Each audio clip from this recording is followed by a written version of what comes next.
সংস্কৃতি মন্ত্রণালয় কর্তৃক আয়োজিত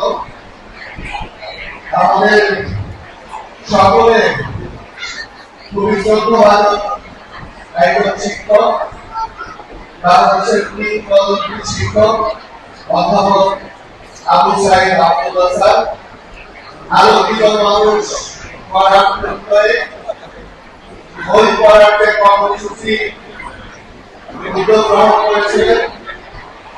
সেটি বিস্তারে সাংস্কৃতিক মন্ত্রণালয় কাজ করে যাচ্ছে।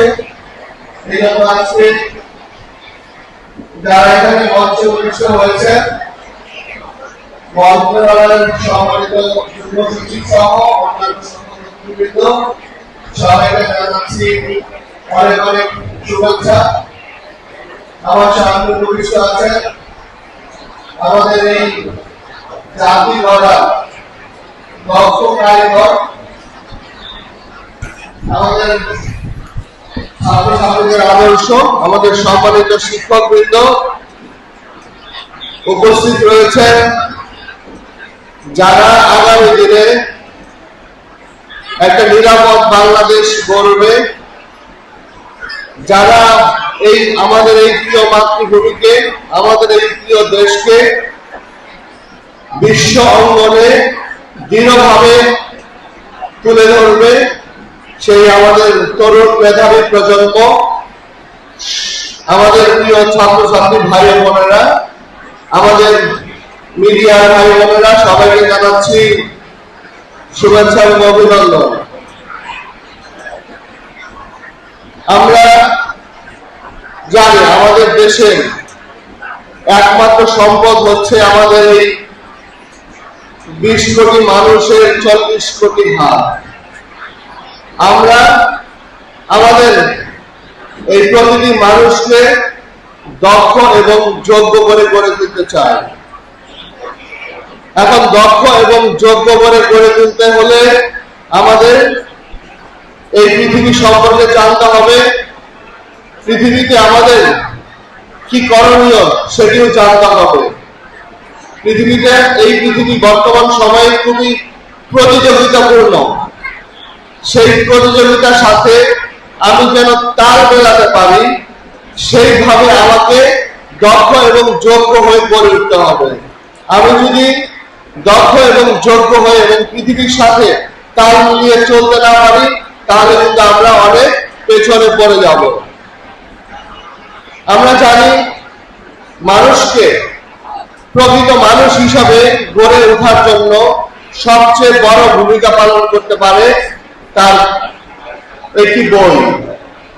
আমরা বইকে বলি, বই হচ্ছে এমন একটি বাহন, যে বাহন দিয়ে যেমন ভবিষ্যতের কথা চিন্তা করা যায়, ঠিক তেমনি সেই বাহন দিয়ে অতীতে যাওয়া যায়। পৃথিবীর আসলে আর অন্য কোনো বাহন নাই যে বাহন দিয়ে আপনি চাইলে অতীতে যাইতে পারেন। আমরা আমাদের এই বাহনটি দিয়ে আমরা যেমন অতীতে যেতে পারি, আমরা বর্তমানে নিজেকে দক্ষ এবং যোগ্য করতে পারি, এবং আমরা ভবিষ্যতে আমাদের পরিকল্পনাগুলো ঠিক করতে পারি। আমরা বই পড়ি, জ্ঞান অর্জন করি, কিন্তু শুধুমাত্র বই পড়া এবং জ্ঞান অর্জন করাই কি প্রকৃত মানুষ হওয়া যাবে? আমরা যদি অনেক বড় বড় ডিগ্রি অর্জন করি, কিন্তু আমরা জানি না বড়দের সাথে কিভাবে আচরণ করতে হয়, ছোটদেরকে কিভাবে ভালোবাসতে হয়, কিভাবে মানুষের বিপদে পাশে দাঁড়াতে হয়, আমরা যদি সেগুলো না জানি, তাহলে কি আসলে সত্যিকারের মানুষ হওয়া যাবে?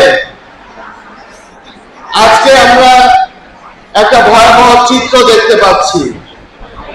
আজকে আমাদের এই স্বার্থপরতা, আমাদের শুধু নিজস্বতা এবং স্বার্থপরতায় আমরা মগ্ন হয়ে গিয়েছি। আমরা সমাজের প্রয়োজনটা আমাদের কাছে, আমাদের সকলের কাছে আজকে গৌণ হয়ে গিয়েছে। কিন্তু মানুষ তো সামাজিক জীব। আপনি একা কখনো অনেক বড় হয়ে ভালো থাকতে পারবেন না। আপনি যদি সমাজকে ভালো রাখতে না পারেন, আপনি যদি দেশকে ভালো রাখতে না পারেন, আপনার শিক্ষা যদি সমাজের জন্য কাজে না লাগে, আপনার শিক্ষা যদি দেশের জন্য কাজে না লাগে, আপনি হয়তো অনেক সার্টিফিকেট নিয়ে আসতে পারবেন, পৃথিবীর বিভিন্ন দেশ থেকে বড় বড় ডিগ্রি আনতে পারবেন, কিন্তু এই সমাজ বা এই রাষ্ট্র আপনাকে মনে রাখবে না। আপনাদেরকে মনে রাখতে হবে, আজকে আমরা এই যে একটা স্বাধীন দেশে বসবাস করছি, আমরা স্বাধীন দেশের আলো বাতাস আমরা এনজয় করছি। এটি এমনি এমনি এই দেশটা প্রতিষ্ঠা হয় নাই। এই দেশ প্রতিষ্ঠার পেছনে অনেক রক্ত আছে।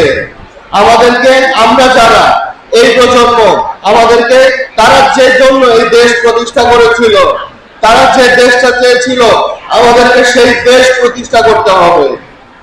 আমাদেরকে একটা মানবিক রাষ্ট্র প্রতিষ্ঠা করতে হবে।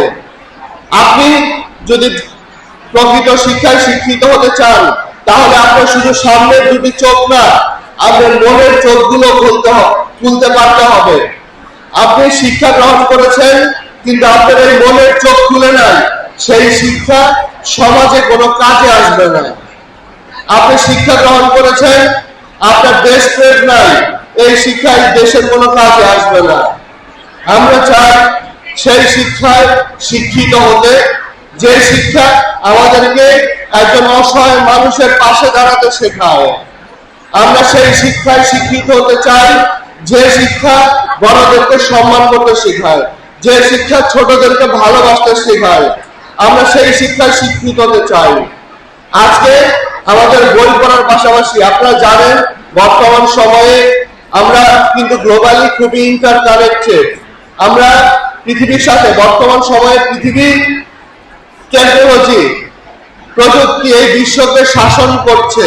আমরা যদি সেই প্রযুক্তিগত শিক্ষা অর্জন করতে না পারি, প্রযুক্তিকে বলা হয়, প্রযুক্তিকে এখন আমরা কি বলি? প্রযুক্তিকে বলা হয়, যদি প্রযুক্তি হচ্ছে একটা, টেকনোলজি হচ্ছে একটা useful servant but a dangerous master.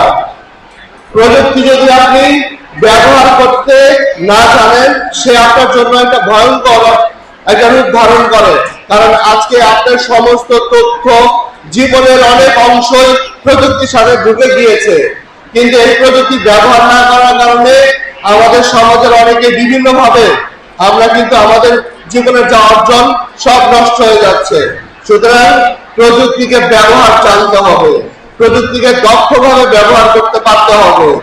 আমরা আজকে আমাদের দেশের প্রতিটি নাগরিক, কারণ আমাদের একমাত্র সম্পদ হচ্ছে আমাদের এই তরুণ প্রজন্ম, আমরা প্রত্যেকটি নাগরিককে দক্ষ এবং যোগ্য করে এবং প্রকৃত মানুষ হিসাবে আমরা গড়ে তুলতে চাই, যারা এই দেশের মানুষকে ভালোবাসবে, এই দেশকে ভালোবাসবে এবং দেশের জন্য কাজ করবে।